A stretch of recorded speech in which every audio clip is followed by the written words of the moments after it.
Hello dear student, welcome. तो अभी हम लोग वाउचिंग पढ़ रहे हैं। तो वाउचिंग क्या होता है ऑडिटिंग में? वाउचिंग का मतलब होता है डॉक्यूमेंट्स को चेक करना, जो भी उसका डॉक्यूमेंट है, जैसे सेल्स का, purchase return, salary, rent, insurance. तो वाउचिंग किसका होता है? इनकम और एक्सपेंडिचर का होता है। तो vouching means examination of document evidence in support of entries, मतलब जो डॉक्यूमेंट है, जो बिल है और जो एंट्रीज है, तो बिल को और एंट्रीज से मैच करेगा, कितना सही कितना गलत लिखा है। तो when auditor check the entries with some document it is called vouching. मतलब जो एंट्रीज को डॉक्यूमेंट से चेक करता है उसको क्या बोलते हैं? वाउचिंग। ये टेस्ट होता है ट्रूथ ऑफ ट्रांजेक्शन की, ट्रांजेक्शन कितना सही है ना। तो वॉचिंग मतलब होता है examining document evidence in to order ascertain, मतलब फाइंड करेंगे एक्यूरेसी ऑथेंटिसिटी। तो अभी वॉचिंग किसका होता है पहले इतना याद रखो, इनकम एंड एक्सपेंडिचर का। अभी मैं वॉचिंग का कॉमन पॉइंट बता दूंगा आपको, यही पॉइंट्स लिखना है। किसी का भी वॉचिंग आए ना तो देखो ये पॉइंट्स को याद करना है। This are the steps mind auditor in course of vouching. तो अभी हम लोग किसका वॉचिंग पढ़ेंगे मालूम है क्या? इसका पढ़ेंगे, कैश परचेज। तो आपको परचेज का मतलब मालूम होना चाहिए। परचेज का मतलब होता है खरीदना। तो जब भी खरीदेंगे तो क्या क्या बिल देखा जाता है? तो परचेज के लिए कैश मेमो देखा जाता है ना। डिलीवरी चालान देखा जाता है, ट्रांसपोर्ट बिल देखा जाता है, ऑक्ट्रा रिसिप्ट देखा जाता है, स्टोर रिकॉर्ड देखा जाता है। ये तीन चार नाम याद करने का। आपको सिर्फ सपोर्टिंग डॉक्यूमेंट याद करना है। क्या याद करना है? Supporting document. फिर इधर लिखेंगे डेट ऑफ द वॉचर। तो ऑडिटर जो सीधा पहले ऑडिटर क्या देखेगा? डेट देखेगा। क्या देखेगा? डेट। फिर पार्टी, किसके नाम पे माल खरीदा गया। फिर आप लोग ये वाला पॉइंट लिखेंगे, डॉक्यूमेंट, सपोर्टिंग डॉक्यूमेंट। क्या लिखेंगे? तो परचेस के लिए क्या क्या सपोर्टिंग डॉक्यूमेंट है, ये पूरे नाम डाल देंगे। फिर ऑडिटर क्या चेक करेगा? रिलेटेड टू बिजनेस देखेंगे कि वो रिलेटेड टू बिजनेस है कि नहीं है। ऑथोरिटी, किसने बंदे ने साइन किया है। स्टैम्प, कुछ स्टैम्प पेपर है कि नहीं। उसके बाद क्या क्या डॉक्यूमेंट वो चेक करेगा, कितना पैसा आया, कितना वर्ड्स था, अमाउंट वर्ड्स में कितना था, अमाउंट फिगर्स में कितना था। तो ये सब ऑडिटर ऑडिट करता है। ये कॉमन पॉइंट है तुम्हारा। कौन सा पॉइंट है तुम्हारा? कॉमन पॉइंट है। ये अपने को याद करना। जब ऑडिटर कुछ भी चीज़ वॉच करेगा तो उसका शुरुआत ऐसे होता है, क्या सीरियल नंबर है, क्या पेमेंट है, किसके नाम पे था, क्या हेड ऑफ अकाउंट है, कितना डिटेल्स था, क्या अमाउंट था, है ना, कौन सा पार्टी ने साइन किया, कितना साइन किया। इस तरह ऑडिट क्या करता है? ऑडिट करता है। अभी जैसे कि परचेस क्या है, तो जरूरी थोड़ी एग्जाम में परचेस का आएगा, सेल्स का भी आ सकता है। किसका आ सकता है? तो फिर आप सपोर्टिंग डॉक्यूमेंट सेल्स का याद करेंगे। किसका याद करेंगे? बाकी सब पॉइंट तुम्हारा सेम रहेगा ना। परचेज सेल्स का पॉइंट सेम रहता है।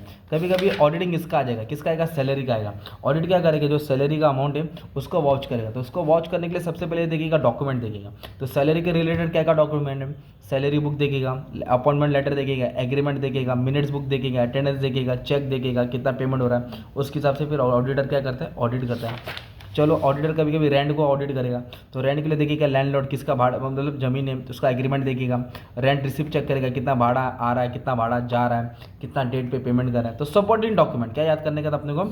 अगर इंश्योरेंस को वॉच करना है तो इंश्योरेंस पॉलिसी का कंपनी का नाम देखिएगा, कितना प्रीमियम जा रहा है, कितना, है ना, डेट पे पेमेंट जा रहा है। तो इस तरह तुम्हारा क्या करता है? ऑडिटर ऑडिट करता है। तो सबसे पहले आपको क्या याद करना है? तो ऑडिटर कोई भी वॉच करेगा तो पहले सपोर्टिंग डॉक्यूमेंट देखेगा। क्या देखेगा? तो अपने को सपोर्टिंग डॉक्यूमेंट याद करना है। नेम ऑफ द कंसर्न, मतलब किसकी पार्टी का वॉचर, उसका नाम आएगा।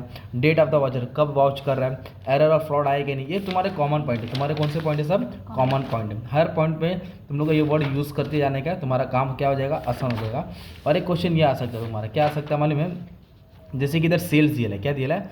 How will you vouch sale. तो डॉक्यूमेंट सेल्स का चेक करेगा, डॉक्यूमेंट्स, चालान, ये सब, नाम, date, serial number, signature of bill, डेरोली चालान, अकाउंटिंग, सेल्स को कहाँ डिस्क्लोज करते हैं। फिर बाद में इस तरह तुमको कॉमन पॉइंट बना देने का 8-10, कुछ भी वॉचिंग आया तुम लोग वही कॉमन पॉइंट उठा के डाल सकते हैं ना। और इसमें एक चीज़ याद रखना, वॉचिंग से क्या फ़ायदा होता है? It ensures genuineness of transaction. मालूम पड़ता है कि ट्रांजेक्शन कितना फ़ायदा ओरिजिनल है। It helps the auditor to know the nature of transaction, कि ट्रांजेक्शन कौन सा है, छोटा है, बड़ा है, capital, revenue. It facilitate proper allocation of capital, revenue, expenditure. Revenue बोले तो छोटा मोटा, कैपिटल बोले तो बड़ा। तो ऑडिटर उसको अच्छे से क्लासीफाई करता है। एरर और फ्रॉड ढूंढ सकता है auditor. Authenticity of transaction, transaction कितना सही है और ट्रांजेक्शन कितना गलत है। और proper accounting rules and regulation follow किया कि नहीं, अकाउंटिंग स्टैंडर्ड उसको प्रॉपर डिस्क्लोज किया कि नहीं। तो इस तरह वॉचिंग का ये फ़ायदा होता है। आपने क्या किया? वॉचिंग का मतलब समझा, वॉचिंग का इंपॉर्टेंस पढ़ा। वॉचिंग इनकम का भी होता है और एक्सपेंडिचर का भी होता है ना।